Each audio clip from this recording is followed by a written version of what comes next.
നമസ്തേ പ്രിയമുള്ള ഡോക്ടർ മാരാജി പ്രേക്ഷകരെ, നാം ഇവിടെ ചർച്ച ചെയ്യുന്നത് സൂര്യൻ്റെ മീനൻ രാശിയിലേക്കുള്ള മാറ്റവും ആ മാറ്റത്തോടനുബന്ധിച്ച് മേടം മുതൽ മീനം രാശി വരെയുള്ള 12 രാശിക്കാരുടെയും ശുഭാശുഭ ഫലങ്ങളുമാണ്. സൂര്യൻ ഒരു രാശിയിൽ നിന്ന് മറ്റൊരു രാശിയിലേക്ക് സഞ്ചരിക്കുവാൻ എടുക്കുന്ന സമയം ഒരു മാസമാകുന്നു, 30 ദിവസക്കാലമാകുന്നു.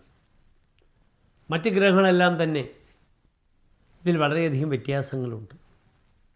സൂര്യനോട് എപ്പോഴും കൂടെ നിൽക്കുന്ന ബുധനും 30 മുതൽ 45 ദിവസം വരെയാണ് എടുക്കുന്നത്. അപ്രകാരം തന്നെ തുല്യമായി ഏകദേശം ശുക്രനും ചൊവ്വയും അങ്ങനെ തന്നെയാണ്. വ്യാഴം ഒരു രാശിയിൽ നിന്നും മറ്റൊരു രാശിയിലേക്ക് സഞ്ചരിക്കുവാൻ 1 വർഷമെടുക്കുന്നു. ശനിയാകട്ടെ 2.5 വർഷം, രാഹുകേതുക്കൾ 1.5 വർഷവും. ഇവിടെ സൂര്യൻ്റെ ചാരവശാലുള്ള ഒരു മാസക്കാലത്തെ ഫലനിരൂപണമാണ് ഡോക്ടർ മാരാജി നിങ്ങളുമായി ചർച്ച ചെയ്യുന്നത്.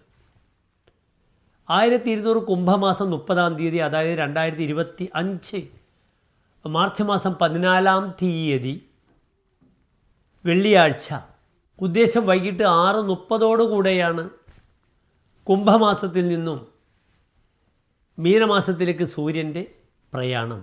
ഇതിന് മീനരവി സംക്രമമെന്നാണ് പറയുന്നത്. ഇവിടെ മീനൻ രാശിയിൽ സൂര്യൻ വരുമ്പോൾ ഒരു പ്രത്യേകതയുണ്ട്. സൂര്യൻ തൻ്റെ ഉച്ചക്ഷേത്രമായ മേടത്തിലേക്ക് ആരോഹണക്രമത്തിൽ വന്നുകൊണ്ടിരിക്കുകയാണ്. അത് വളരെയധികം ഗുണമാണ്. കഴിഞ്ഞ 2 മാസം മകരവും കുംഭവും സൂര്യൻ ഉത്തരായനത്തിൽ പ്രവേശിച്ച മാസങ്ങളാണ്. പക്ഷേ ആശ്രയഫലം അത്ര ഗുണമായിരുന്നില്ല മകരത്തിലും കുംഭത്തിലും. പക്ഷേ മീനത്തിൽ സൂര്യൻ്റെ ആശ്രയഫലം വളരെ ഗുണമാണ്. തോയോത്ഥ പണ്യവിഭവ വനിതാധൃതശ്ച അന്ത്യേ. തോയ ഉത്ഥ പണ്യവിഭവ, ജലവുമായി ബന്ധപ്പെടുന്ന വസ്തുക്കളിൽ നിന്നുമുണ്ടാകുന്ന ലാഭം സൂര്യൻ പ്രദാനം ചെയ്യും മീനൻ രാശിക്കാർക്ക്. സ്വതവേ മീനം ഒരു ജലരാശിയാണ്. അതിൻ്റെ ചിഹ്നം തന്നെ 2 മത്സ്യങ്ങളാണ്. അതിനാൽ ജലവുമായിട്ട് ബന്ധപ്പെടുന്ന പദ്ധതികളെല്ലാം തന്നെ വിജയിക്കും മീനമാസത്തിൽ സൂര്യൻ വരുമ്പോൾ. മറ്റൊരു പ്രധാനപ്പെട്ട വിഷയം വനിതാധൃത, വനിതകളാൽ, സ്ത്രീകളാൽ ആദരിക്കപ്പെടുക എന്നൊരു വലിയ ഫലവും കൂടിയുണ്ട്. തൻ്റെ വീട്ടിൽ തന്നെ സ്ത്രീകളാൽ ആദരിക്കപ്പെടുക, ബഹുമാനിക്കപ്പെടുക, അല്ലെങ്കിൽ പ്രാധാന്യം ലഭിക്കുക, ദാമ്പത്യത്തിലൊക്കെ തന്നെ തൻ്റെ കർമ്മമേഖലയിൽ അന്യ സ്ത്രീകളാൽ തനിക്ക് ആദരവ് ലഭിക്കുക, ഇങ്ങനെ ധാരാളം ഗുണങ്ങൾ ഇവിടെ സൂര്യൻ പ്രദാനം ചെയ്യുന്നതാണ്. പ്രിയമുള്ള മാരാജി പ്രേക്ഷകരെ, നാം ഇവിടെ ചർച്ച ചെയ്യുന്നത് ഇടവം രാശിക്കാരുടെ സൂര്യൻ്റെ ചാരവശാലുള്ള മാറ്റവും ശുഭാശുഭ ഫലങ്ങളുമാണ്.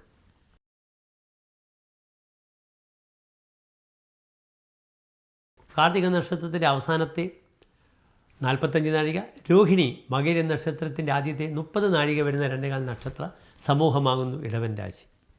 ഇവിടെ ഇടവൻ രാശിക്കാർക്ക് സൂര്യൻ നിൽക്കുന്നത് 11-ാം ഭാവത്തിലാണ്. ശുഭഗ്രഹങ്ങൾക്കും പാപഗ്രഹങ്ങൾക്കും ഏറ്റവും നല്ല ഭാവമാകുന്നു 11-ാം ഭാവം. അതിനാൽ 11-ൽ സൂര്യൻ നിൽക്കുന്നത് ഇടവൻ രാശിക്കാർക്ക് വളരെയധികം ശുഭമായി ഭവിക്കുന്നതാണ് ഈ ഒരു മാസക്കാലം. മറ്റൊരു പ്രത്യേകത, ഇടവൻ രാശിക്കാർക്ക് മാർച്ച് 29 മുതൽ കണ്ടകശനി കഴിയുകയാണ്. മെയ് മാസം മുതൽ ഇടവൻ രാശിക്കാർക്ക് വ്യാഴം 2-ാം ഭാവത്തിലേക്ക് പ്രവേശിക്കുന്നു. ഈ വർഷം ഏറ്റവും നല്ല സമയം വരുന്നത് ഇടവം രാശിക്കാർക്കാണ്. അതിനാൽ ഇടവൻ രാശിക്കാർ തങ്ങളുടെ എല്ലാ പദ്ധതികളും പുനരാരംഭിക്കുക. കഴിഞ്ഞ 1 വർഷം ജന്മവ്യാഴമായിരുന്നു. ശരീരവും മനസ്സും തിളക്കും.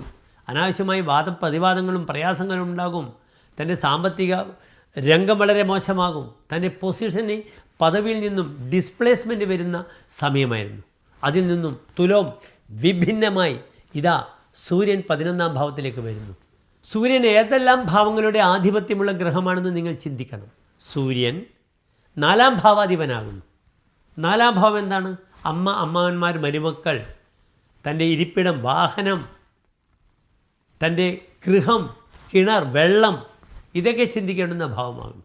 അതിനാൽ ഭൂമിലാഭമുണ്ടാകും 11-ാം ഭാവത്തിൽ സൂര്യൻ ലഭിക്കുമ്പോൾ. തൻ്റെ കുടുംബത്തിൽ സമാധാനമുണ്ടാകും. കൂടുതൽ തൻ്റെ കുടുംബത്തോടുകൂടി ചെലവഴിക്കാൻ തോന്നും. തൻ്റെ അമ്മയുമായും അമ്മാവന്മാരുമായും ഒക്കെ നല്ലൊരു ബന്ധം നിലനിർത്താൻ കഴിയും 11-ലെ സൂര്യന്. മറ്റൊരു പ്രധാനപ്പെട്ട ഭാവം എന്താണ്?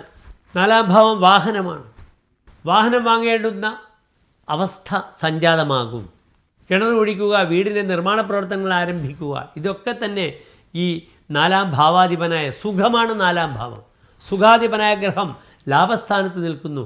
അതിനാൽ സുഖസംബന്ധമായ മെറ്റീരിയൽ ഭൗതിക സുഖത്തിന് ഒതുങ്ങുന്ന സാധന സാമഗ്രികൾ, അതുമായി ബന്ധപ്പെടുന്ന വസ്തുക്കൾ, ഇതൊക്കെ കൊണ്ട് തന്നെ ഒരു പ്രഷ്ടാവിന് മുമ്പിലിരിക്കുന്ന വ്യക്തിക്ക് വളരെയധികം സുഖം പ്രദാനം ചെയ്യും 11-ലെ സൂര്യൻ. എന്താണ് 11-ാം ഭാവം? സർവാഭീഷ്ടാഗമഃ, താൻ ആഗ്രഹിക്കുന്ന എല്ലാ കാര്യങ്ങളും നേടുന്നു 11-ാം ഭാവം കൊണ്ട്. ജ്യേഷ്ഠഭ്രാത, തൻ്റെ ജ്യേഷ്ഠ സഹോദരനാണ്, തൻ്റെ മക്കളുടെ മക്കളാണ്. തൻ്റെ വാമകർണഃ, തൻ്റെ ഇടത്തെ ചെവിയാണ്. അർത്ഥലാഭ, തനിക്ക് ധനലാഭം ഉണ്ടാക്കുന്നു 11-ാം ഭാവം.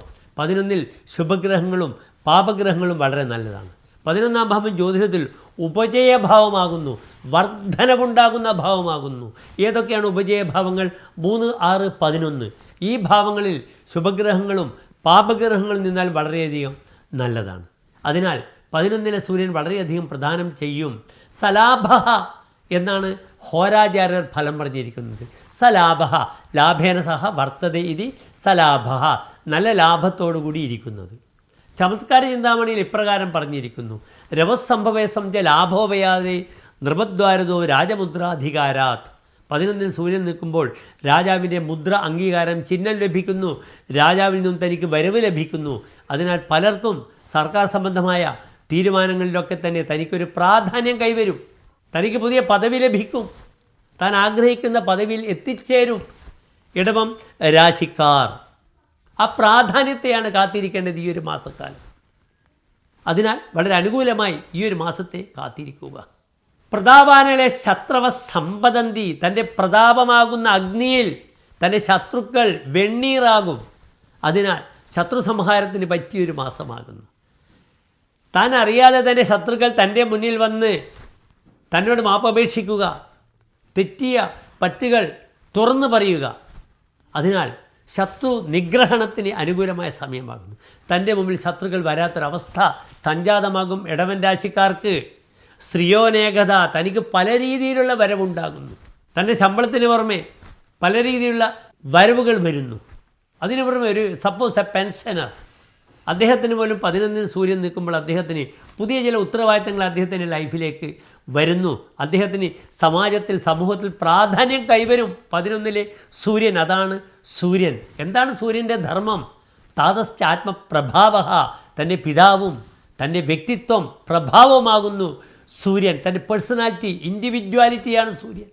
അതിനൊരു വ്യക്തിക്ക് എത്രത്തോളം വളർത്തിയെടുക്കാൻ പറ്റും എന്നതിൻ്റെ ഏറ്റവും നല്ല ഉദാഹരണമാണ് ഈ 11-ാം ഭാവത്തിൽ നിൽക്കുന്ന സൂര്യൻ പ്രദാനം ചെയ്യുന്നത്. കണ്ടകശനി മാറുകയാണ്, വ്യാഴം 2-ലേക്ക് വരികയാണ്. അതിനാൽ ഈ സൂര്യൻ നന്മകൾ മാത്രം പ്രദാനം ചെയ്യട്ടെ.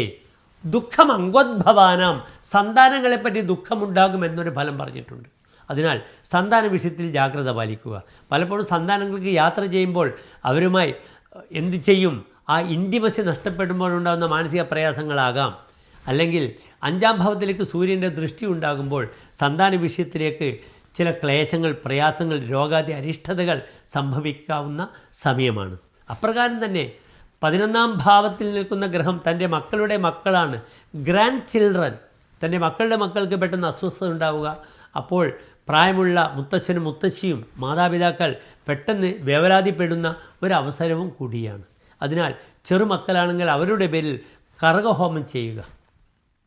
നിങ്ങളുടെ പേരിൽ നന്നായി ശിവക്ഷേത്രത്തിൽ കൂവളമാല, ജലധാര വഴിപാടായി സമർപ്പിക്കുക.